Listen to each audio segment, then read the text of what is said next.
Oke, di pagi ini terima kasih banyak buat para peserta dan juga Mas Doni yang sudah berkenan hadir di sebuah acara yang Media Planner dari socialselling.id. Pagi ini kita akan bicara santai saja melalui akun webinar kita. Ini berbicara tentang media planning. Sudah ada 80 peserta yang daftar, cuman mungkin pada saat peserta hari H biasanya suka pada telat-telat masuk, tapi tidak apa-apa. Kita akan jalan bagi mereka yang belum dapat akses, nanti kita akan kirim lewat email ya untuk materi videonya. Oke, rekan-rekan sekalian, terima kasih buat sebentar ini sudah ada yang masuk sini tambah banyak. Oke, thank you for coming. So, sebelum kita mulai, kita akan nanti saya cerita tentang bagaimana mekanisme di webinar. Ini agak beda dengan Zoom meeting seperti biasa. Yang tampil di permukaan di layar Anda cuman kami berdua dulu saat ini.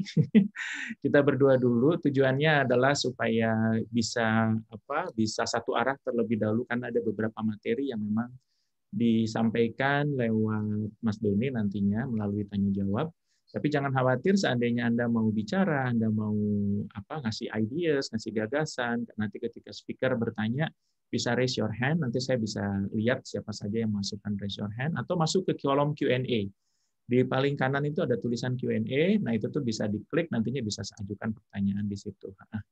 Seperti biasa, kawan-kawan sekalian, ini akan kita sekali lagi ini akan kita upload di YouTube, nanti teman-teman bisa akses dan lihat sendiri bersama-sama di situ kalau memang mau diperdalam lebih jauh. Baik, kita mulai ya.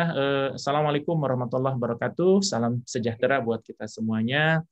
Sekali lagi terima kasih buat kawan-kawan sekalian yang sudah hadir di acara ini. Ini adalah free webinar yang pertama yang akan kita lanjutkan nantinya dengan berbagai macam serial. Alhamdulillah, puji Tuhan, saya merasa senang sekali karena banyak sekali kawan-kawan yang support untuk kegiatan ini dan beberapa yang saya sebut sebagai guru-guru udah berkenan mau ngisi gitu ya. Ada ada Taurina Faruk, mungkin ada beberapa yang kenal, Mas Janu juga berkenan untuk hadir, Mbak Esti juga berkenan untuk hadir, kemudian ada lagi kawan-kawan di digital marketing, itu ada Rian Bacin, ada Victor Iwan, nantinya juga akan ikut. Kemudian kawan-kawan saya yang lain juga akan saya coba ajak untuk bisa join di sini. Sebenarnya lebih kepada sharing knowledge aja, mungkin dari sisi tips, pengalaman, gagasan, dan lain-lain. Sebelum nanti ke materi Mas Doni, saya cuma ingin sharing sedikit saja, apa sih itu media planning gitu ya. Mungkin tidak semua orang tahu, langsung saya ke Excel-nya dulu, tujuannya supaya bisa tahu, oh ini destinasinya mau ke arah sini, destinasi besarnya gitu. Bisa kelihatan nggak slide saya, Mas? Sangat rumit, kelihatannya rumit, memang rumit. Ini contoh saja kawan-kawan ya. Ketika kita ini baru budget kasar saja yang kita sebut sebagai budget kasar. Tapi jangan khawatir, perjalanan menuju ke sini itu butuh kurang lebih 6 Zoom.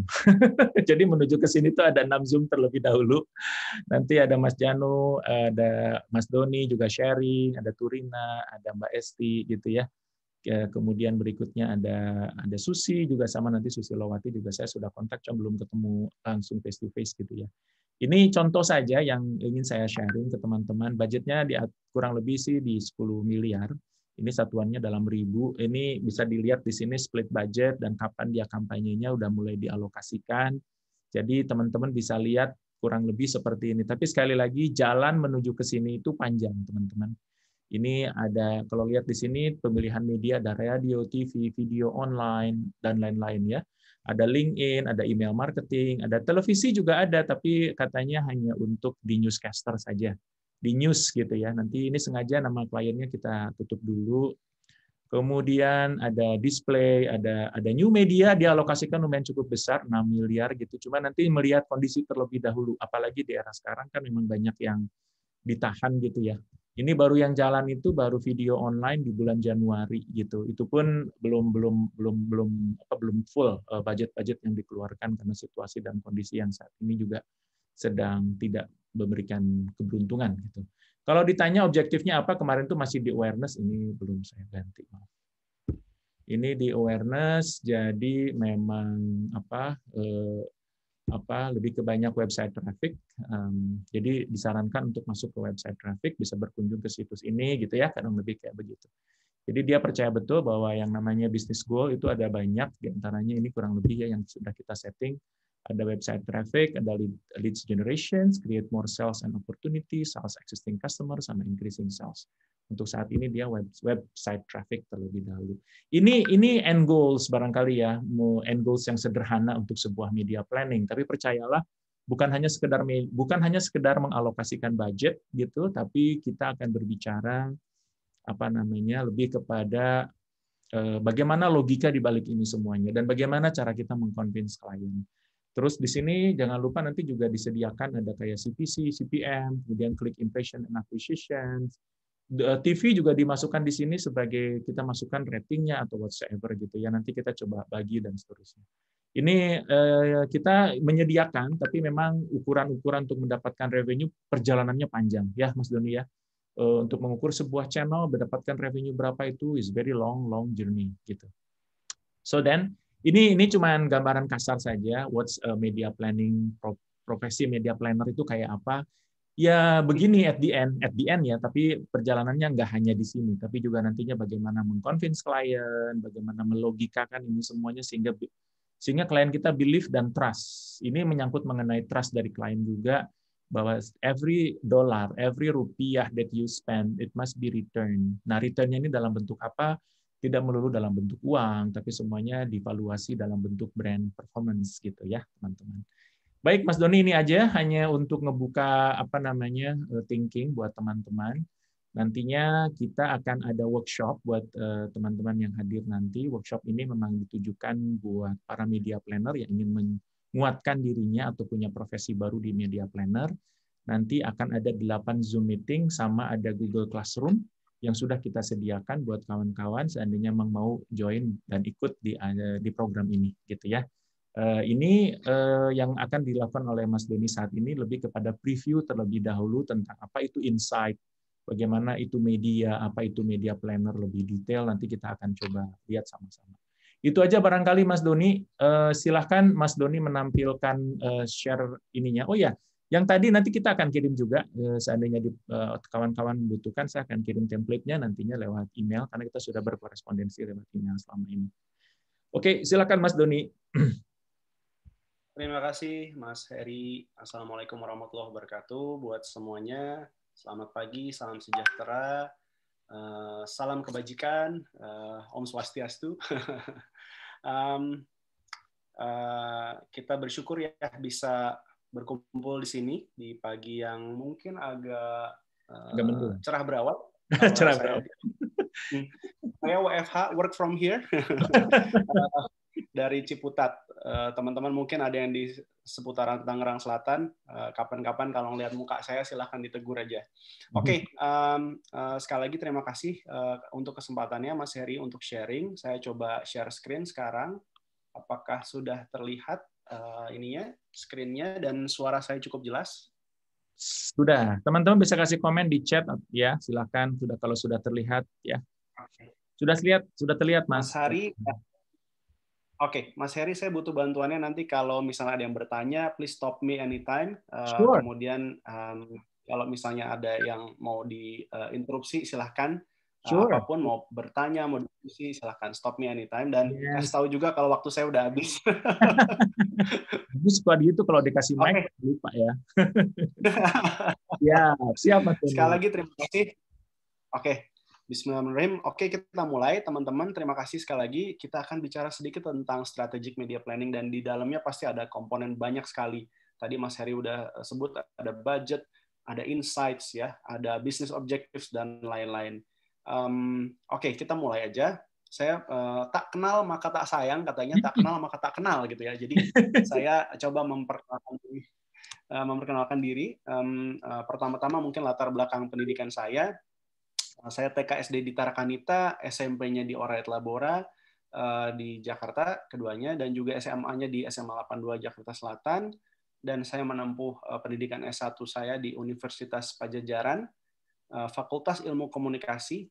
Saya ambil jurusan manajemen komunikasi, dan kebetulan waktu itu ada bidang konsentrasi kekhususan yaitu manajemen media. Nah, jadi mudah-mudahan background keilmuan saya dan latar belakang profesi saya ini nanti akan relevan buat teman-teman juga untuk sharing di sini. professional background, saya pertama kali kerja itu di tahun 2003 di International Matahari Advertising sebagai strategic media planner. Saya mengelola beberapa klien seperti Indofood Noodles, Indomie, Sahrimi, Popmie, Supermie, kemudian apalagi tuh Indofood Noodles lah ya, Insasupop kita nyebutnya. Kemudian ada Telkom Indonesia. Dulu mungkin teman-teman masih ingat Telkom Flexi gitu ya, dan juga Telkom Corporate. Nah ini saya sempat in charge di situ. Kemudian Sinar Sosro, siapa yang di sini suka minum teh dalam kemasan, nah itu saya pernah handle juga, baik itu teh botol Sosro, Joy Green Tea, Fruity, masing-masing punya target audiensnya masing-masing. Toshiba, ini waktu itu saya pegang kulkasnya dan juga Bogasari. Jadi kalau masak-masak sama ibu-ibu nih saya lumayan akrab nih sampai sekarang. Kemudian 2008 sampai 2010 saya jadi muridnya Mas Heri Ardin kebetulan di Media Cubic di Densu Indonesia sebagai strategic planning dan contact point management manager dan handle beberapa klien seperti Pertamina Corporate, Garuda Indonesia, Sosro, kebetulan juga Sosro waktu itu pindah ke Densu, kemudian Panasonic Corporate, Hisamitsu, Pharma Indonesia, Nojorono, Indosat, dan lain-lain. Oke, saya lanjut. Kemudian saya menempuh ilmu lagi di selama kurang lebih 6 tahun di Kompas TV awalnya sebagai marketing planning manager, kemudian saya dipercaya juga sebagai digital manager, dan terakhir saya sebagai programming R&D manager di Kompas TV. Kemudian di 2017 hingga sekarang saya aktif di Brand Media Indonesia atau BMI sebagai strategic planner dengan mengelola klien beberapa di sana yang ada Danone Nutrisea dan lain-lain, hingga juga kami mengelola media labs. Kita sebut media laboratorium. Di sini ada beberapa vertikal yang kita kelola, yaitu Cookin.id, Kanya.id, Digination.id, dan trnd.id. Masing-masing punya pilarnya. Cookin sesuai namanya di masak-masak, Kanya itu di parenting dan health, kemudian Digination.id ini di entrepreneurship dan teknologi, TRND ini lebih ke fashion and lifestyle. Kurang lebih itu.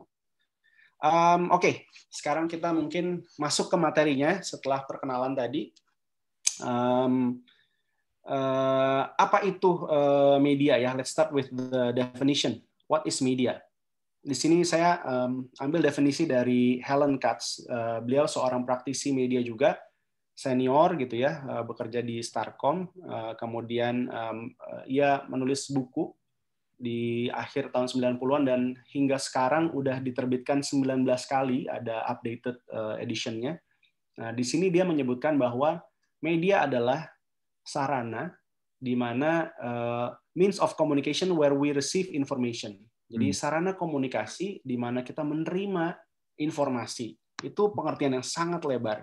Nah, kemudian dia menambahkan dalam konteks advertising misalnya, the media as a means of conveying a specific kind of information, an advertising message about a product or service to consumers. Jadi ada tambahan di sini ketika diletakkan kepada konteks periklanan, yaitu advertising message, specific kind of information yang disampaikan ke consumers. Gitu. Ada consumers. Nah, ini coba saya highlight beberapa hal di mana ada message, ada consumers. Nah, ini dua aspek yang penting dan message itu dibungkus di media. Nah, jadi nanti kita akan coba perdalam di sini ya. Dan yang lebih penting lagi siapa yang berbicara, yaitu brand. Nah, ini mulai dari kedai kopi sampai maskapai penerbangan bisa disebut sebagai brand, atau bahkan kita individuals sebagai individual brands gitu ya kepada consumers. Nah, berbicara tentang media banyak sekali faktornya, teman-teman, yang mempengaruhi nanti kita akan elaborate lebih banyak, baik itu timing, kapan kita memanfaatkan media, cost gitu ya, biayanya berapa. Tadi Mas Heri udah sedikit memberikan ilustrasi di depan ketika kita harus mengelola anggaran kita. Kemudian konten, tentunya di media apa dan konten apa yang tepat kita sampaikan, dan konteks pada momentum apa kita menyampaikannya. Gitu. Apakah pada hari kemerdekaan, ataukah misalnya pas lagi gajian, gitu ya. Mungkin teman-teman merasakan ya ada promo-promo waktu Indonesia gajian. Nah, itu siap-siap itu berarti itu berarti kampanyenya sedang memanfaatkan momentum gitu ya.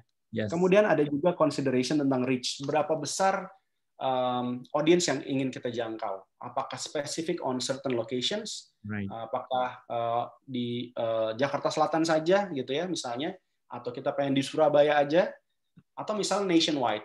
Nah, itu menjadi consideration di reach. Dan juga frekuensi, berapa sering pesan ini mesti kita sampaikan. Karena kadang-kadang kita mengelola pesan yang kompleks, yang perlu dielaborasi lebih detail gitu ya, itu mungkin kita perlu lebih sering menyampaikannya, instead of hanya satu kali menyampaikan. Tapi mungkin ada beberapa brand yang kampanyenya sangat simple, sehingga itu mungkin 2 kali, 3 kali udah cukup. Gitu. Nggak perlu berkali-kali. Kemudian ada indeks. Nanti kita bicara tentang indeks ini lebih banyak di data, nanti media data. Bagaimana media-media tertentu itu memiliki affinity atau kedekatan kepada audiens tertentu gitu. Misalnya sinema atau digital media hari ini mungkin lebih lekat sama millennials dan Gen Z. Penetrasinya katanya sudah 80% lebih. Tapi bagaimana kalau di older generations gitu ya, mungkin internet media dan sinema mungkin tidak terlalu tinggi indeksnya buat mereka. Ada juga lagi yang menentukan nanti adalah competition factor. Seberapa loud kita pengen bicara, share of voice. Nah, ini juga nanti akan mempengaruhi bagaimana kita memanfaatkan media. Ini semua nanti dibungkus dalam sebuah media objektif yang tentunya nanti perlu kita define ketika kita mengelola kampanye. Ujungnya adalah untuk bagaimana kita connect sama consumers. Nah, jadi apa saja nih yang bisa kita sebut sebagai media? Ini adalah sebuah gambar lukisan di zaman prasejarah kayaknya ya, di mana dari temuan ini adalah manusia zaman dulu itu berbicara lewat dinding di gua, gitu ya. Mereka menyampaikan pesan-pesan di gua. Ini adalah sebenarnya adalah sebuah media juga karena tadi menyampaikan informasi. Nah, saat ini kita mungkin juga mengenal media televisi. Gitu ya. Ini juga salah satu media di mana kita menyimak berbagai informasi, mulai dari berita, sinetron, dan lain-lain gitu ya. Gosip gitu ya. Kemudian mungkin generasi lawas masih akrab sama device ini. Ini adalah radio, teman-teman.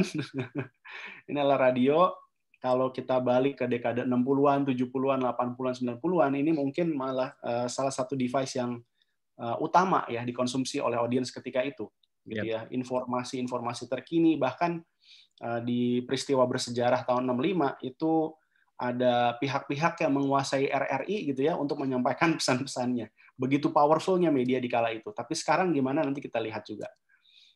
Sports event. Nah, ini juga sebuah media, teman-teman. Kalau kita lihat banyak sekali brand yang mencoba mengasosiasikan dirinya dengan sports.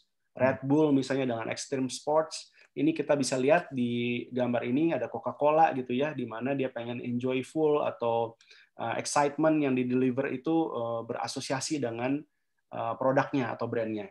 Jadi sports event. Kenapa nggak teman-teman Abu Meyang sama Arteta yang di sini? Iya. Ini saya mencoba netral aja. Ini kalau nggak salah pas mereka menjuarai Euro gitu ya. Spanyol. Oke. Jadi memang sports itu part of media sebenarnya, sports event. Cinema, mungkin kita udah lama nggak nonton lagi di bioskop, tapi ini sebenarnya juga merupakan vehicle ketika kita pengen reach out ke certain communities, movie lovers, movie goers gitu ya. Mereka enjoy dengan senangnya hadir di bioskop dan sangat atentif di sebuah ruangan ini. Dan bayangkan kalau kita menyampaikan pesan ke audiens yang otentif, karena attention is the currency katanya. Jadi powerful sebenarnya kalau kita bisa mendapatkan attention mereka. Kemudian nggak lupa adalah film itu sendiri yang disaksikan. Ini adalah Tom Hanks di Cast Away. Menurut saya ini entah film entah iklan, karena di dalamnya adalah cerita tentang FedEx sebenarnya. Ini menurut saya ini iklan dengan durasi paling panjang di dunia. Hampir 2 jam kayak kalau nggak salah filmnya. Jadi menceritakan karakter Tom Hanks yang dengan sangat penuh dedikasi. Dia adalah seorang yang bekerja di FedEx dan FedEx kita tahu FedEx itu melayani pengiriman, jasa pengiriman, dan waktu itu ada kecelakaan sehingga dia terdampar di pulau, dan ketika dia akhirnya diselamatkan oleh orang-orang gitu ya, setelah bertahun-tahun tinggal di pulau sampai dia gondrong dan jenggotan begini, akhirnya dia tetap memilih untuk menghantarkan paket ini ke alamat yang dituju. Jadi ini untuk menunjukkan bahwa seorang yang bekerja di FedEx sangat berdedikasi terhadap profesinya dan juga berdedikasi kepada customersnya. Gitu. Jadi saya ngelihat film ini cukup meaningful, teman-teman. Nanti kalau misalnya ada waktu silahkan cari. Kita lanjut lagi ke media out of home media ya. Ini juga Videotron sekarang bukan lagi sifatnya statik, tapi juga penuh dengan gambar dan video dan dinamis. Ini juga salah satu contact point yang bayangkan kalau kita ditaruh dulu di tengah kota sebelum pandemi, mungkin ini juga powerful untuk me-reach certain audience. Museum, ini adalah gambar dari Museum Macan. Ini sebuah media juga ketika kita ingin menyampaikan pesan-pesan berbasis kebudayaan, misalnya kesenian, atau bahkan kita pengen mendapatkan experience tertentu. Kita lihat Bu Sri Mulyani di sini sedang nempel-nempel. Jadi ruangan ini tadinya putih polos, tapi kemudian ditempelin sama stickers, dan akhirnya menjadi instalasi seni bersama. Gitu. Termasuk Ibu Sri Mulyani berkontribusi menyampaikan dots di situ yang berwarna-warni. Kemudian ini adalah sesuatu yang kita pakai sehari-hari, teman-teman, yaitu kaos. Kaos juga merupakan media ternyata. Kita bisa menyampaikan pesan lewat kaos kita, seperti Mas yang satu ini dia bilang, do it atau don't quit sebenarnya itu. Kemudian product packaging. Di sini Simpati menyampaikan bahwa dia bisa mendeliver berbagai entertainment melalui Maxstream, melalui Disney, dan lain-lain layanan yang disebutkan di packagingnya. Begitu juga misalnya Aqua yang menyampaikan temukan Indonesiamu misalnya di packagingnya. Jadi dia mendeliver campaign interactivity lewat packagingnya. Begitu juga misalnya LPG dari Pertamina yang 3 kg ini. Jangan sampai ini salah sasaran digunakan oleh pihak-pihak yang tidak seharusnya menggunakan misalnya LPG bersubsidi ini. Kemudian contoh berikutnya yang bisa menjadi media adalah lagu. Kita kenal Iwan Fals, kita kenal siapa lagi? Ariel Peter Pan gitu ya, atau Ariel Noah, atau siapa lagi? Semua pemusik, semua musisi pada dasarnya mereka sedang menyampaikan pesan, termasuk juga John Lennon di sini yang ingin menyampaikan, bayangkan kalau dunia ini hanya satu gitu ya, tidak ada agama, tidak ada bangsa-bangsa, yang ada cuma satu manusia gitu ya. Kita akan hidup dalam damai, katanya begitu. Kemudian postcards, ini biasanya kalau zaman dulu nih orang-orang kangen ketika dia travel gitu ya, ketika dia harus dinas di luar negeri atau belajar di luar negeri, kemudian dia mengirimkan kabar ke keluarganya atau sahabatnya atau yang terkasihnya melalui sebuah postcards. Kemudian ini postcards zaman now ya kali ya, di mana seorang anak kecil, Dear Santa, how are you? I'm good. Here is what I want for Christmas. Dia menulis surat ke Santa, tapi lihat apa yang ditulis, http://www.amazon.com/ apalagi 9p dan lain-lain. Dia ngasih link ke Santa supaya Santa bisa beliin kado buat dia di hari Natal.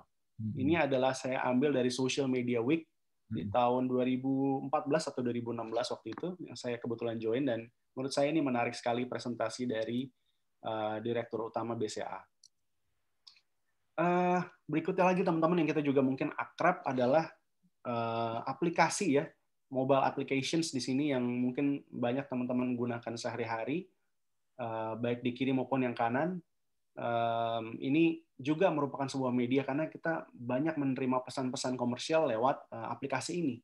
Jadi ini sebenarnya juga sebuah media untuk menyampaikan informasi atau pesan-pesan komersial kepada kita atau customers. Buku, teman-teman, mulai dari buku klasik karya Pramudia Anantatur, Bumi Manusia yang sudah difilmkan, itu menyampaikan begitu banyak informasi, sejarah, cinta kasih, pesan kemanusiaan. Begitu juga misalnya David Ogilvy, Bapak Advertising Modern, menulis sebuah buku yang isinya pengakuan-pengakuan dia tentang dunia periklanan. atau misalnya David Berman yang ini recommended books juga untuk teman-teman baca tentang bagaimana kita semua basically adalah designers dan kita bertanggung jawab sama apapun yang kita desain. Dan salah satu mega bestseller di Indonesia saat ini adalah Filosofi Teras. Ini juga recommended readings buat teman-teman. Kemudian, apalagi yang bisa menjadi media?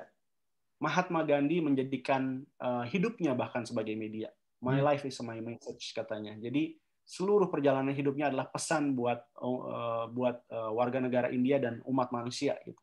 Bahwa dia percaya sama non-violence movement, dia percaya sama perdamaian, dan dia percaya sama cinta kasih. Itulah yang dia ingin sampaikan lewat hidupnya. Mahatma Gandhi menjadikan hidupnya sebagai media, teman-teman.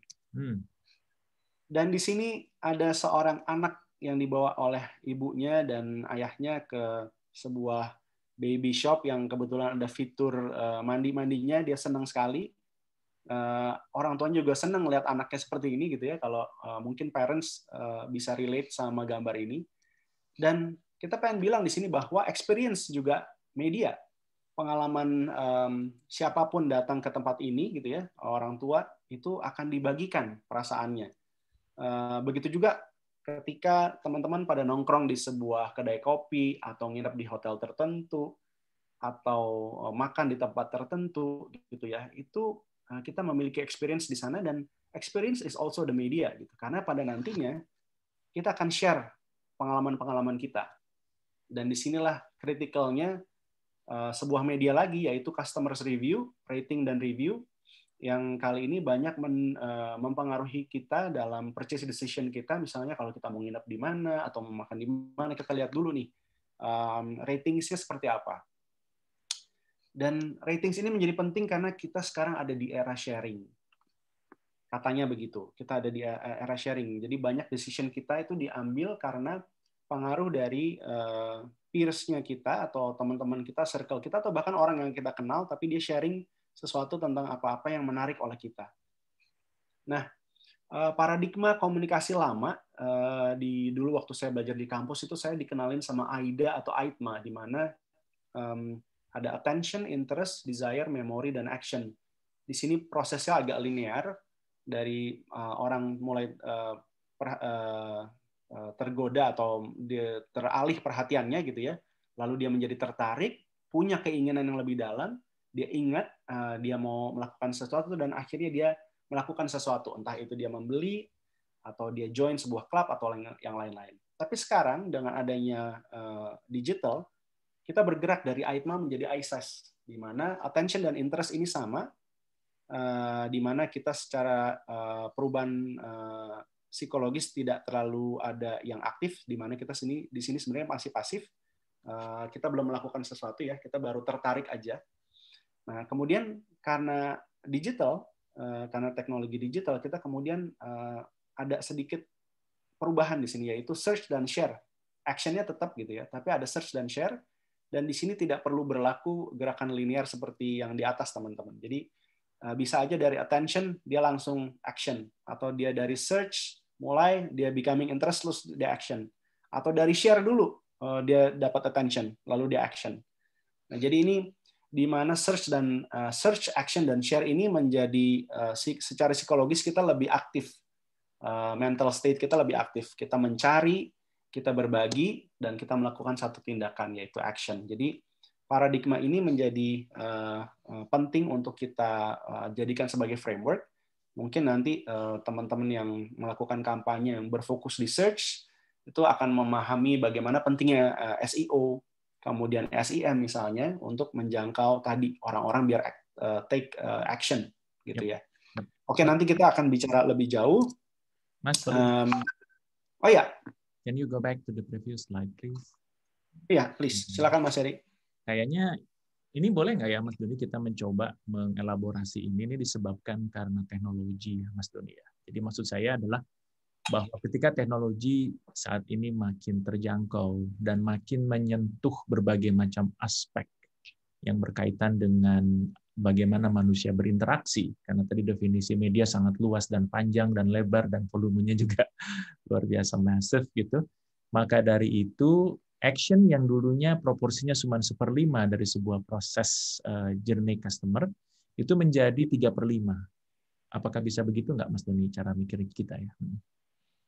Jadi karena teknologi digital, Mas, prosesnya menjadi tidak linear. Kalau di atas yang saya ingin garis bawahkan adalah prosesnya linear. Paradigmanya orang akan take action setelah dia dapat attention, punya interest, punya desire, punya keinginan yang lebih kuat, lalu dia ada proses memori, dia mengingat untuk dia melakukan action.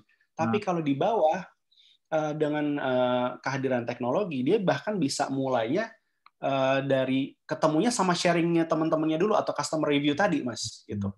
Dan lalu dia take action.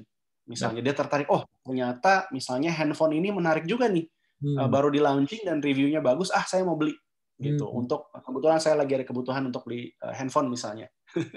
Tapi prosesnya tidak lagi linear, Kang, nggak dari kiri ke kanan lagi gitu. Bahkan bisa dari kanan ke kiri gitu. Oh ya, benar-benar. Setelah itu yang, betul. Jadi pada akhirnya proses di bawah ini non-linear dan much more complex. Itu mungkin yang perlu kita emphasize dari slide ini. Yes, interesting. Oke, aku lanjut. Oke.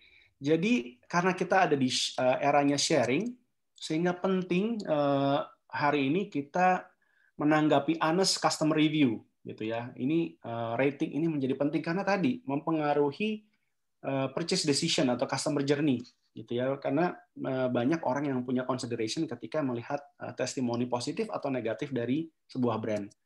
Dan mungkin teman-teman familiar sama ini. Ini masih hangat, masih fresh ya teman-teman. Bagaimana di Twitter Mas Dian Widianarko, gitu ya, memposting hal ini, gitu ya. Teman-teman mungkin boleh, kalau ada yang tahu silakan raise hand, gitu ya. Atau mungkin ada yang belum tahu. Jadi kemarin ada peristiwa di mana seorang netizen yang melakukan produk review kemudian diprotes oleh brand Eiger, gitu ya, dapat surat cinta nih, dapat surat keberatan dari tim legalnya Eiger Indonesia, Eiger Adventure di sini nama account-nya. Lalu dipostinglah surat ini oleh Mas Dian ke Twitter dan akhirnya banyak yang menanggapi. Loh, kenapa kalau saya bikin produk review kok diprotes gitu ya? Intinya videonya dia nih diminta di take down gitu di YouTube gitu ya. Eiger keberatan. Padahal dia tidak di-endorse oleh Eiger. Ini pure honest review dari seorang pelanggan dan pada akhirnya yang dia publish ini sama sekali tidak disponsori oleh Eiger gitu. Jadi ini honest review, tapi malah diprotes sama Eiger dan akhirnya netizen pun bereaksi gitu ya. Dan akhirnya berujung dengan kehebohan kemarin itu akhirnya Eiger minta maaf. Akhirnya Eiger bilang ini adalah surat cinta untuk Eigerian dan dia minta maaf karena ada kesalahan dari Eiger cara memandangnya bahwa honest review ini dia dikonsider sebagai mengganggu nih, lightingnya kurang bagus atau editingnya kurang bagus. Jadi di sini ada problem dari Eiger memahami today's consumers culture di ranah digital. Dan akhirnya Eiger minta maaf.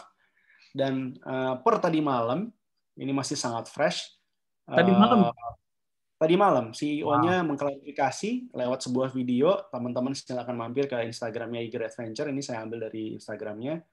Beliau sendiri, the man himself, Pak Roni Lukito, dengan jiwa kesatria menyampaikan permohonan maafnya dan dia berjanji bahwa dari sini dia akan berlaku lebih baik lagi, terutama akan lebih customer centric, memperhatikan aspirasi dari customersnya. Begitu. Nah, mungkin kita bisa ke polling sedikit. Siap. Mas Heri take over. Nggak, langsung kelihatan. Oke, silakan teman-teman ditunggu responsnya. Kira-kira apa pelajaran penting dari kasus Eiger terhadap product reviewer atau content creator?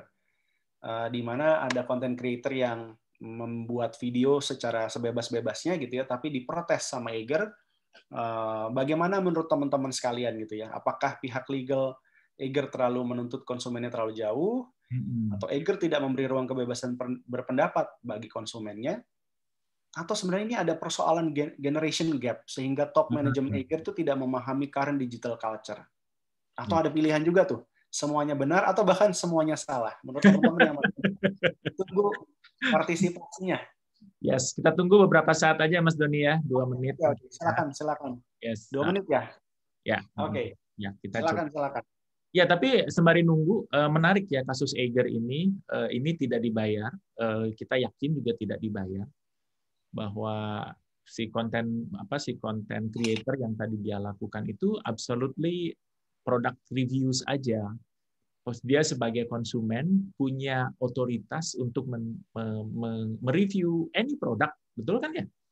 Dan itu hak dia sebetulnya, hak dia untuk mereview sebuah produk.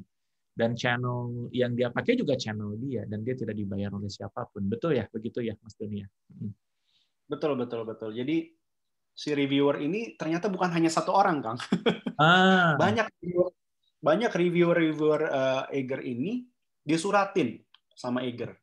Dan itu suratnya resmi, surat keberatan bernomor dan bertanggal sekian dan ditandatangani oleh perwakilan dari manajemennya Eiger. Gitu, dan minta intinya adalah berkeberatan dengan reviewnya gitu ya, karena dianggap tidak proper lightingnya atau narasinya, angle-nya dan lain-lain, sehingga tolong di take down karena itu mengganggu Eiger gitu. Oke, ini hasilnya sudah datang Mas Doni, thank you ya. Ternyata ada jawabannya adalah Eiger yang paling tinggi itu adalah Eiger tidak memberikan ruang kebebasan berpendapat bagi konsumennya. Itu 46% dari semua yang hadir di sini. Kemudian yang jawaban semua benar 33%. Kemudian yang jawaban yang ketiga adalah yang adanya generation gap, sehingga top management Eiger tidak memahami current digital culture gitu. Iya. Thank you ada yang semua salah. Ada yang jawab semua salah nggak, Kang? Tidak ada. Nggak ada. Baik. Ini resultnya bisa dilihat ya. Sorry. Ya. Kelihatan ya, Mas Doni ya. Jadi dianggapnya. Ya. Nah. Screen capture ini. Jadi ada 3 tertinggi. Pertama adalah Eiger tidak memberikan ruang kebebasan. Kemudian yang kedua semua benar, dan ketiga adanya generation gap. Dan tidak ada satupun yang menyalahkan konsumen. Karena memang konsumen punya hak untuk mereview apapun produknya. Oke. Thank you untuk teman-teman yang sudah respons. Thank you hampir semua yang sudah ngasih respons. Oke. Itulah tadi saya ingin highlight bahwa customer review itu adalah sebuah media juga. Dan bayangkan apa yang terjadi sama Eiger ini viral, teman-teman, dan brand tentunya perlu menyikapinya juga gitu, karena sekarang media itu bukan hanya yang namanya televisi atau kemudian apalagi media-media konvensional lainnya gitu ya, tapi juga customer review itu adalah sebuah media juga. Jadi we need to consider every single touch points yang mempengaruhi hubungan kita dengan consumers. Nah, saya coba lanjut. Lalu apa sebenarnya kerjaan seorang media planner? Nah, di sini saya coba lanjutkan. Ada satu quote dari Benjamin Franklin, ini salah satu founding fathers dari Amerika. If we fail to plan, we plan to fail. Jadi kalau kita gagal berencana atau menyusun satu rencana, berarti kita sedang merencanakan kegagalan kita. Nah, inilah bagaimana pentingnya atau kritikalnya profesi strategic media planner. Jadi saya ingin memulai dengan apa sih sebenarnya roles dari strategic media planner. Secara umum ada 3 yang besar, ada 3 yang utama. Yang pertama adalah kita mengajukan rekomendasi. Rekomendasi apa? Isinya bagaimana kita mengconnect brand business objective, consumer dan media insights. Jadi setiap brand pasti punya objektifnya masing-masing, mau itu marketing objective, business objective, communication objective. Itu kita connect dengan consumers. Nah, bagaimana kita bisa connect dengan consumers kita? Yaitu melalui media insights. Kita memahami media landscape, kita memahami keunggulan dan kelemahan masing-masing media, touch points mana yang potensial. Di situ kita orkestrasi, sehingga kita punya solid recommendation. Ini salah satu role yang strategis dari media planner yang pertama. Yang kedua, berkaitan dengan bagaimana kita menyediakan detailed media schedule. Di sini tadi di awal sekali Mas Heri sedikit memberikan ilustrasi bagaimana mulai kita melakukan media selections, media mana yang kita mau prioritaskan, sampai ke day part selections, apakah kita mau main di full di prime time, atau sekarang sebenarnya prime time itu apa sih gitu ya.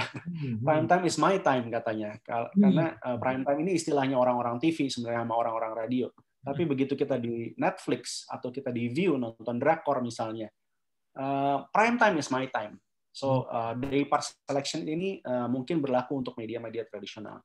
Kemudian kita juga mengelola budget campaign dan campaign weight. Jadi seberapa besar kita mau alokasikan spots misalnya atau pesan-pesan kita on certain platform, di Facebook kah, di Instagram kah, di Instagram pun kita mau main di feed-nya kah, di stories-nya kah gitu, atau di media-media lainnya. Mungkin kita perlu consider out of home media karena target audience kita ada di lokasi-lokasi tertentu dan kita pengen optimize lokasi tersebut sebagai spesifik vehicle kita. Ini yang kita maksud dengan seorang media planner menyediakan detailed media schedule. Berikutnya adalah setelah kita mengajukan rekomendasi, setelah kita provide media schedule, kita implementasi gitu kan kampanyenya. Setelah terimplementasi, tentu kita harus belajar dari kampanye tersebut, yaitu kita sebut sebagai post-buy analysis. Setelah kita beli medianya atau melakukan media buying atau pembelian media, lalu kita belajar dari situ. We take key learnings from the campaign and try to improve and optimize it to achieve the campaign objective. Jadi kita akan belajar dari campaign yang sedang berjalan untuk kita lakukan improvement atau optimization gitu. Paling tidak kalau campaign-nya sudah berakhir, ini learning untuk campaign berikutnya. Jadi post buy analysis ini sebenarnya adalah bagaimana kita bisa improve di periode berikutnya atau periode kampanye selanjutnya. Ini adalah 3 hal yang mungkin secara umum menjadi roles dari strategic media planner. Tentunya di dalamnya kalau kita elaborate lebih detail, banyak kita perlu menggali data, kita akan sangat banjir informasi. Sebagai ilustrasi aja dulu waktu saya bekerja di Densu, sehari itu minimal saya mendapat seratusan email, literally.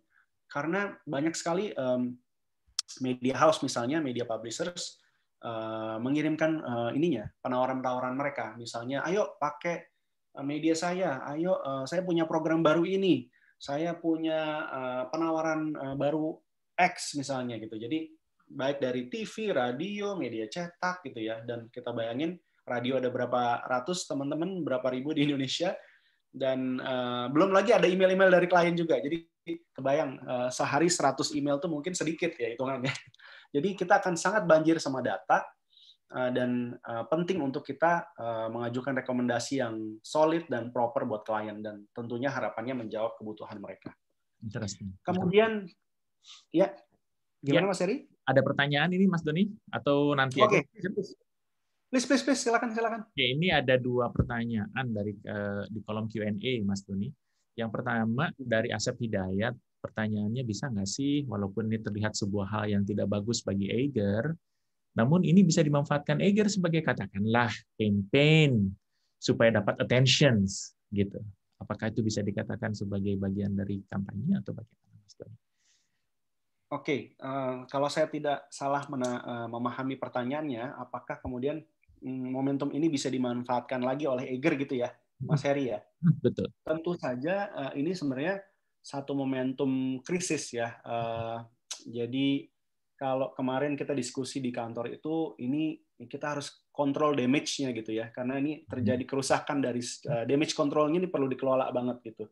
Yang jelas memang ada peluang untuk setelah ada krisis ini tentunya ada peluang untuk brand berkomunikasi atau to win back the customer's heart gitu. Karena kita tahu sebenarnya dari banyak diskusi dan dari banyak testimonials memang Eiger ini produk yang bagus, produk lokal yang bagus, punya kualitas dan dia punya narasi yang kuat dan punya cerita yang panjang dan melekat di hati para adventurers gitu ya, adventurer, para petualang gitu, para pecinta alam. Nah, ini sebenarnya momentum krisis ini bisa mereka manfaatin untuk win back customers' hearts. Formulanya apa? Tentunya mereka harus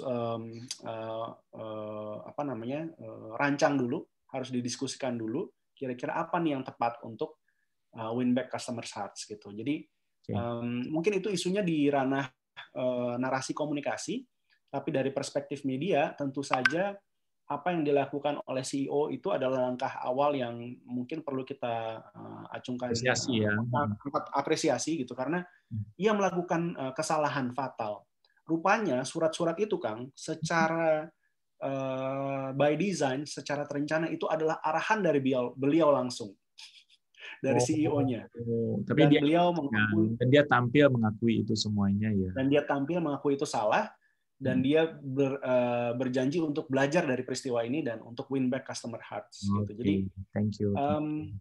dari sini kita respect sama Bapak CEO, walaupun ada kesalahan yang sudah dilakukan, tapi dia langsung menjadi orang pertama yang tampil mengatakan bahwa dia salah. Dan itu tadi malam kejadiannya, videonya dipublish itu. I think ya, justru malah dia tampil sebagai manusia, dan kita juga sadar, kita harusnya netizen juga bisa memahami tidak ada yang sempurna gitu, dan menurut saya step yang dilakukan kawan kita di Eiger menurut saya sudah cukup baik ya, Mas Doni ya. Betul Mas. Dan ini basisnya juga insights. Bagaimana Eiger memahami today's customer culture, bahwa customer review tadi penting, honest review itu penting. Lalu kemudian kita malah kritisi itu gitu ya. Kita malah kritisi orang-orang yang tidak kita bayar gitu, malah mereka yang membeli produk kita. Nah ini yang ada yang bilang ini generation gap juga sih, Kang. The way top management sees the customers culture hari ini mungkin sedikit berbeda gitu ya, karena ada generation gap di mana the seniors gitu ya, mungkin para baby boomers gitu ya, atau Gen X mungkin melihat customers review ini sebagai sesuatu yang mengganggu. Sementara para millennials dan Gen Z misalnya melihat customers review ini sesuatu yang penting dan honest gitu, sesuatu yang tulus apa adanya, dan ini malah penting buat consumers untuk melakukan purchase gitu ya. Sebelum dia prior to purchase itu sangat dipengaruhi oleh beberapa hal seperti customer review misalnya gitu. Jadi ini pelajaran berharga buat Eiger dan buat kita juga semuanya, tentunya praktisi di dunia komunikasi, untuk bagaimana kita lebih memahami consumers kita. Itu sih esensinya. Jadi penting untuk media planners memahami consumers, dan makanya di sini saya taruh di yang pertama, ketika kita mempropose recommendation, we need to really connect brand business objective dengan consumers dan media insights. Jadi jangan sampai kita salah aplikasi di sini. Ini saya taruh di pertama sih, Kang Heri. Mudah-mudahan menjawab ya, Kang Asep Hidayat ya. Ya, saya rasa Kang Asep Hidayat dan juga Mas Saiful ini beliau juga bertanya yang sama, tapi kasusnya lain. Kalau Mas Saiful lebih kepada solusi meningkatkan kepercayaan customer. Contoh produk HP Advan katanya gitu ya. Jadi mungkin ini Mas Saiful, mahasiswa IAI Al-Aziz, beliau bertanya bagaimana cara meningkatkan trust atau rating tinggi gitu kurang lebih. Jadi Mas Doni tadi sudah menjawab, diantaranya adalah honest, kemudian ya mengconnectingkan antara brand objektif, kemudian memahami insight tadi sudah disampaikan. Ya, makasih Mas Saiful untuk pertanyaannya. Jadi customer trust ini nggak ada lain obatnya sebenarnya menjadi kita being ourselves as authentic as possible. Jadi kita harus brand itu harus otentik, nggak boleh artifisial. Kalau kita salah, kita ngaku salah gitu. Kalau kita ingin membantu, kita harus benar-benar membantu customers kita. Kalau kita bilang jual pizzanya segini, ya kasihlah segini gitu, sebesar large misalnya gitu. Jangan kita jualan yang large, taunya deliver medium, atau misalnya baksonya 5, isinya cuma 3 gitu. Jadi we need to be authentic, kita mesti honest. Dan sekarang itu menjadi tren global ketika brand itu makin transparan sama customers-nya. Bahwa misalnya kita tahu ada produsen sepatu lokal gitu ya, dia kasih tahu modal saya sekian untuk beli bahan dasar sepatu, kemudian modal saya untuk labor sekian, tenaga kerja, modal saya untuk riset sekian, dan profit saya sekian. Transparency is the new currency. Jadi kalau ingin dapetin customer trust, ya menurut saya be as authentic as possible. Jangan ditutup-tutupin. Sekarang bukan zamannya jaim. Sekarang zamannya be yourself, transparan, dan do good gitu loh. Kita be responsible. Kalau kita mau jualan ya be responsible. Termasuk buat saya sih, ketika saya ngasih rekomendasi, saya harus bertanggung jawab sama rekomendasi saya gitu. Dan honest sama customer saya. Thank you Mas Doni. Karena ini nyangkut ke pertanyaan ketiga juga dari Syahid. Menurut saya ini pertanyaannya bagus sekali. Speaking of endorsement and paid review, sebenarnya di Indonesia ini ada nggak sih undang-undang mengenai itu? Kalau tidak salah di UK ada. Jadi mungkin dia melihat fenomena bahwa sekarang makin banyak endorse paid reviews gitu. Jadi banyak yang dia mengendorse selama dibayar. Dan barang-barang yang quote unquote notabene mungkin ya mungkin hati kecil nuraninya berkata sesuatu tapi berbeda gitu karena dia bayar gitu. It's very interesting. Oke. Jika tidak ada undang-undangnya, menurut kita, menurut panelis, kiranya transparansi seperti ini apakah penting atau lebih baik tidak disebutkan sama sekali kalau yang disuarakan adalah endorsement atau paid reviews. Jadi mungkin mohon apa namanya point of view kita kayak apa nih mengenai seandainya jika tidak ada undang-undangnya. Gitu. Apakah transparansi seperti ini penting? Jadi kita jujur yang tadi Mas Doni ceritakan perusahaan sepatu tadi itu. Ya, terus terang saya bukan pakar hukum, Kang Syahid. Jadi, Ini Mbak masih muda very young. sorry, Mbak Syahid, punten, ini saya terus terang bukan ahli hukum atau pakar hukum yang paham pasal-pasal perundang-undangan kita, tapi saya rasa itu ada hak-hak konsumen ya yang dilindungi ya. Right. Bahkan ada teman-teman dari YLKI yang mungkin bisa mengadvokasi juga bahwa konsumen itu punya power gitu. Right. Konsumen itu punya suara. Dan sekarang di era digital ini memang lebih punya power lagi gitu. Dulu kita mungkin masih ingat zaman dulu ada koin untuk Prita gitu ya, di mana iya benar. Mbak Prita sebagai pasien dari rumah sakit swasta gitu ya, yang merasa ditindas dan akhirnya muncul social movement dari situ, koin untuk Prita. Sekarang regulasi untuk, kembali lagi ke pertanyaannya, regulasi untuk paid reviews ini saya terus terang belum mendalami. Yep. Tapi kalau dari perspektif brand tadi, kita mesti kembalikan bahwa review dari consumers kita itu adalah barangkali the most valuable asset bagi brand itu, karena dia bisa dapat feedback dari consumers, dan ini menjadi tanpa harus riset dia mendapatkan feedback dari pelanggannya, Kang. Kan biasanya kalau mau dapetin feedback dari pelanggan kan dia harus riset dulu dong, ada anggarannya.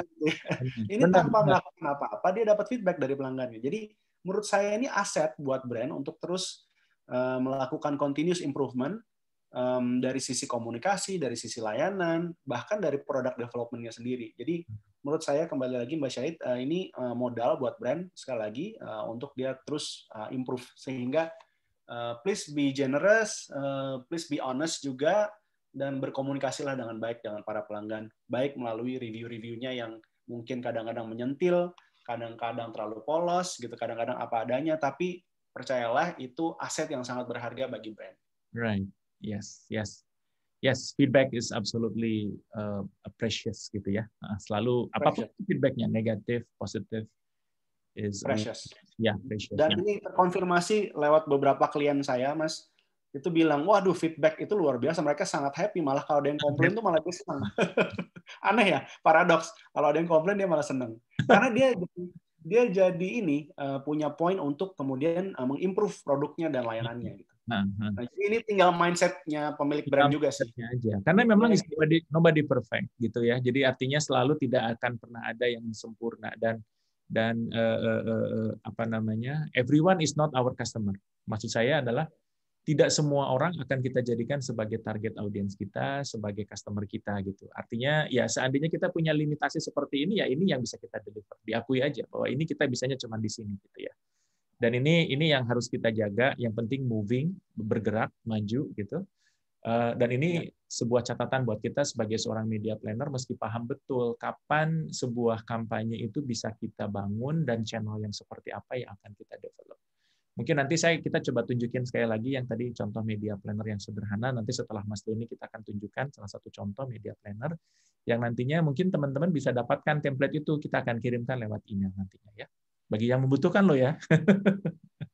Silakan, lanjutkan lagi Mas Doni. Oke. Nah ini ada satu masa, kalau saya boleh lanjutin, di mana menjangkau 50% populasi Indonesia itu begitu mudah. Wih, 50%? Sekarang di mana kita mau menjangkau 135 juta orang ya, karena katanya kita udah 70. Dulu tuh ada satu masa di mana sinetron, ini adalah sinetron sidul anak sekolahan, share-nya tuh bisa hampir 50%, Kang. Jadi bayangkan dengan kita memasangkan spot iklan kita di televisi, itu langsung ditonton sama separuh penduduk Indonesia gitu. It was so powerful gitu ya. Kemudian saya dulu pernah punya pimpinan yang katanya, Don, kalau belum pasang iklan di Kompas nih kembali di tahun 2000-an awal gitu ya, di 2003, 2004, 2005 gitu ya. Don, kalau kita belum tayang di Kompas setengah halaman atau even seperempat halaman, kita belum launching. Itu demikian powerful karena Kompas waktu itu adalah salah satu koran nasional yang tertinggi readership-nya, sehingga dengan kita hadir di Kompas kita menjangkau banyak orang dan decision makers. Begitu juga dengan memanfaatkan radio gitu ya, dengan kita mengkombinasikan tadi media televisi, cetak dan radio, itu udah lebih dari separuh penduduk Indonesia bisa kita jangkau dengan mudah.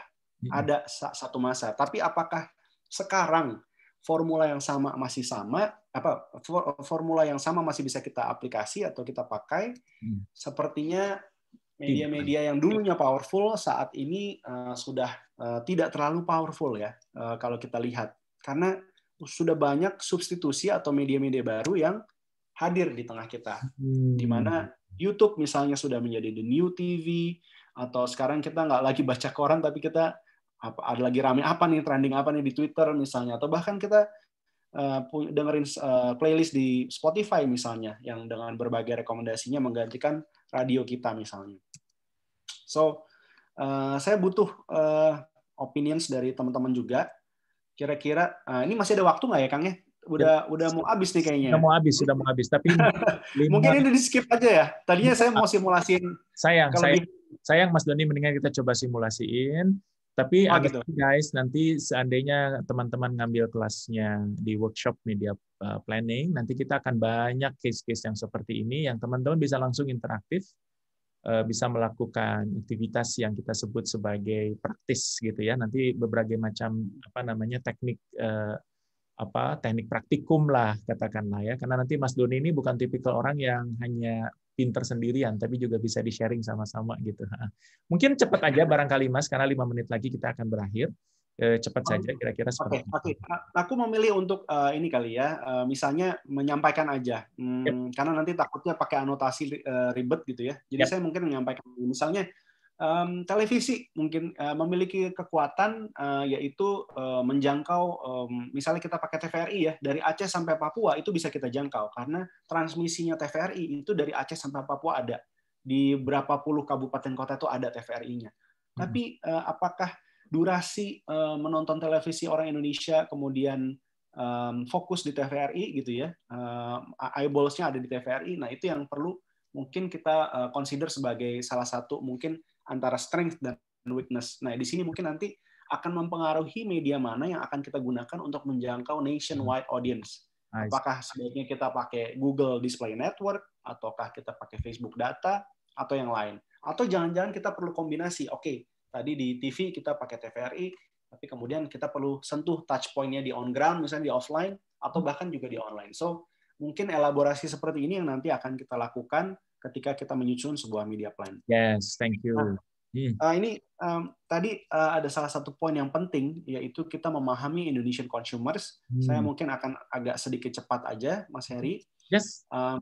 Hasil sensus penduduk kita hari ini di 270 juta jiwa per tahun 2020, dan ternyata secara komposisi di Gen X di Gen Z dan milenial ini hampir lebih dari 50% populasi kita adalah Gen Z dan millennials. Jadi 53,81% dari populasi kita adalah millennials dan Gen Z. Dan tahukah apa, millennials ini nggak bisa kita pukul rata karena tipikalnya beda-beda. Ada yang the adventurer, the visionary, the leader, the socializer, the artist, the conservative, the collaborator. Ini adalah menurut studinya IDN Times dan juga Nielsen Indonesia ketika mereka publish Indonesia Millennial Report di awal 2020. Jadi milenial kita ini nggak seragam, punya banyak karakteristik. Karena kan seringkali, kita targetnya siapa? Milenial gitu ya. Seringkali overrated, tapi kita nggak tahu yang mana yang mau kita sasar. Milenial tuh ada yang udah berkeluarga, tapi ada juga yang masih sekolah. So, kita mesti hati-hati dalam mengeneralisasi target audience kita. Jadi kita perlu perhatikan siapa spesifik target audience kita. Dan ketika hadir pandemi, apakah situasinya masih sama? Nah, sepertinya akan ada implikasi yang berbeda. Ini adalah satu data dari Inventure dan Alfara Research, di mana kondisi pendapatan masyarakat Indonesia yang disurvei, ya ada 1.121 responden, itu hampir 70% mengalami penurunan pendapatan. Dan 35% diantaranya mengalami pengeluaran yang meningkat. Gitu.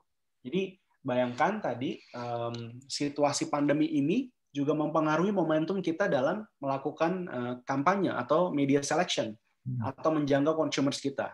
Jadi kita perlu memahami media insights dan consumer insights dan dengan konteks seperti apa. Nah, pandemi ini memberikan konteks yang sebenarnya buat brand banyak memberikan problem juga buat bisnis mereka. Ketika potret consumer kita hari ini seperti ini, gitu ya, orang-orang akan sangat berhati-hati dalam spendingnya mereka, yaitu back to the bottom of the pyramid, di mana tadinya leisure economy sebelum Maret 2020 masih menjadi primadona, tapi sekarang begitu ada pandemi, kita menjadi back to the bottom, yaitu kita fokus sama kebutuhan dasar kita atau the essentials gitu ya.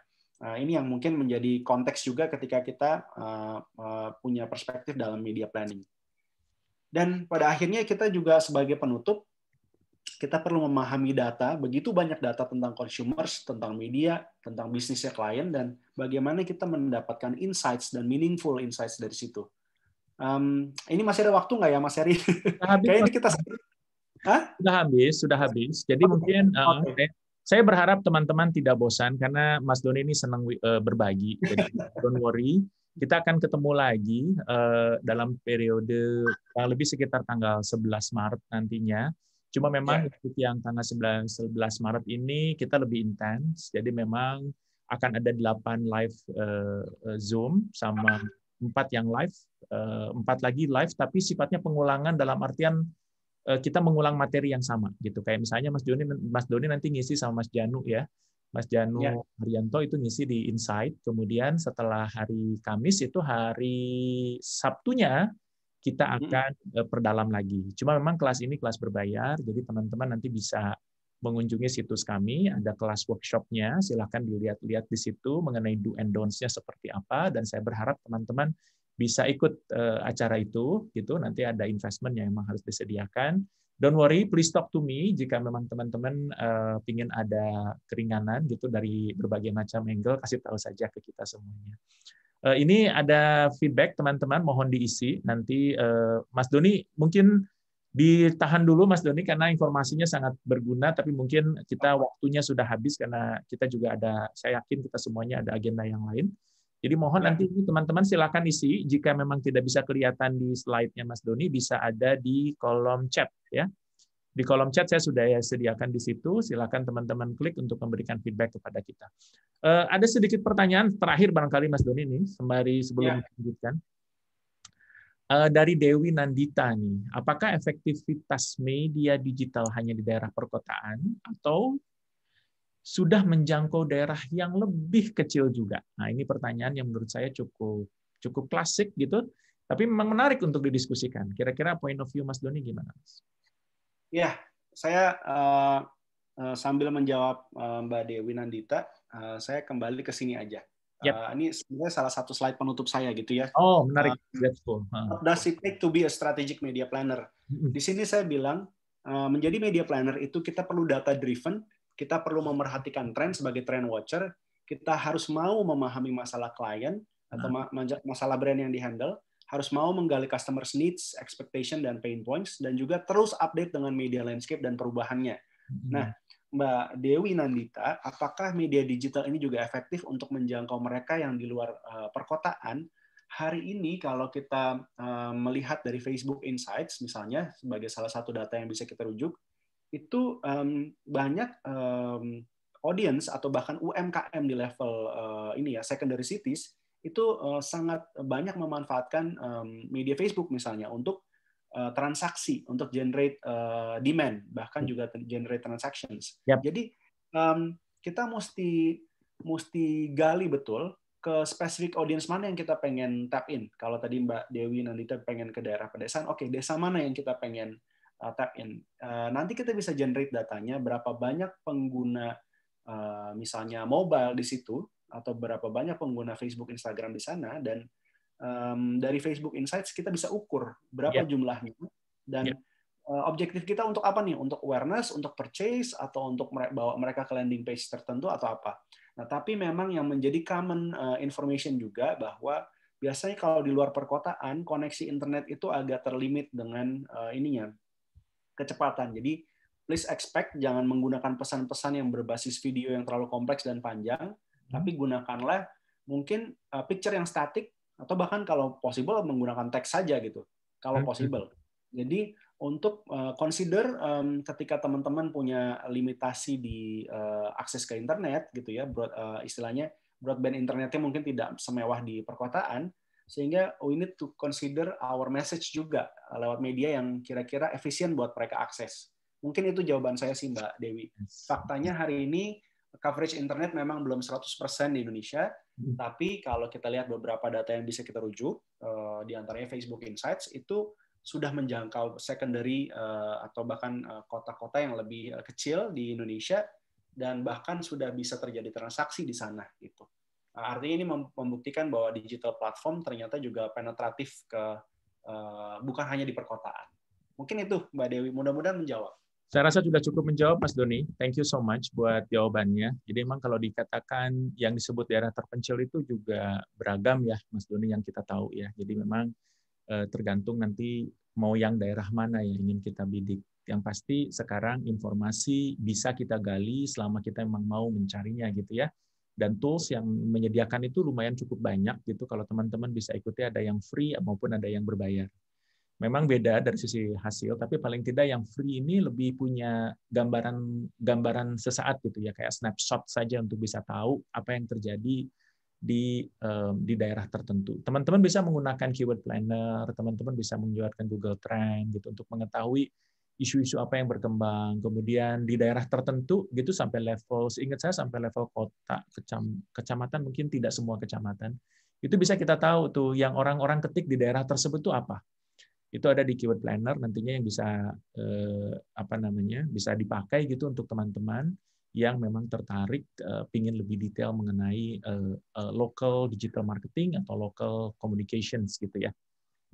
Thank you Mas Doni atas waktunya. Menurut saya it's very interesting story, dan I think we are able to do it gitu nantinya suatu saat nanti. Teman-teman bisa akses ke link yang sudah saya tautkan di situ. Akan ada 8 Zoom live gitu ya.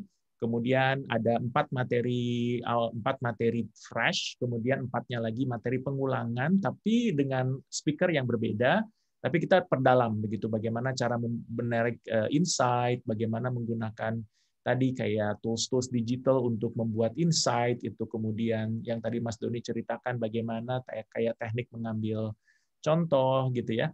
Kemudian atau menarik sebuah observasi, menarik sebuah kesimpulan dan akhirnya dapat media insight. Terus nanti sesi kedua kita akan belajar tentang media planning oleh seorang praktisi senior namanya Mbak Esti Yuniarti. Beliau salah satu direksi di IPG, kemudian ada lagi nanti Mas Janu Arianto jadi Presiden Director di Densuwan, kemudian ada lagi Taurina Faruk, itu beliau juga siap akan mengisi untuk materi tentang bisnis, marketing dan juga media objektif. Kemudian nanti di setiap hari Sabtu ada saya yang mungkin akan melakukan pendalaman dari materi-materi yang sudah disampaikan oleh para speaker-speaker yang tadi saya sebutkan. Jadi teman-teman, you are able to access our paid atau yang premium one. Nanti bisa ketemu lagi dengan Mas Doni dan kita bisa sama-sama berdiskusi. Thank you buat semuanya yang sudah hadir di sini. Mudah-mudahan berguna. Media planning yang tadi saya sudah tunjukkan akan saya kirim juga ke teman-teman. Kemudian termasuk YouTube barusan yang sudah disampaikan. Terima kasih Mas Doni atas waktunya. Terima kasih buat teman-teman. Have nice weekend for everyone. Terima kasih Mas Heri dan semuanya yang sudah join. Mudah-mudahan kita bisa ketemu dan feel free untuk colek saya. Yes. Mau lewat apapun di di sosial media, di Twitter, di Instagram, silakan. Oke. Dengan D Nur Patria. D Nur Patria itu untuk Twitternya, kemudian Instagramnya apa Mas Doni? D Nur Patria juga. D.Nur Patria, sorry. Oke. Oke, thank Di you so LinkedIn much. juga boleh dicari di LinkedIn, Mas. Ah, Doni Nurbadri. dari Nur Badri. Oke, so you are able to connect with all of us lah intinya ya. Thank you ya guys semuanya. Thank you yang Terima sudah. kasih semuanya. Thank you, bye-bye. Makasih Mas Assalamualaikum. Doni. Waalaikumsalam Ya, warahmatullahi sama-sama, wabarakatuh. Mas Thank Heri. you semuanya. Bye-bye.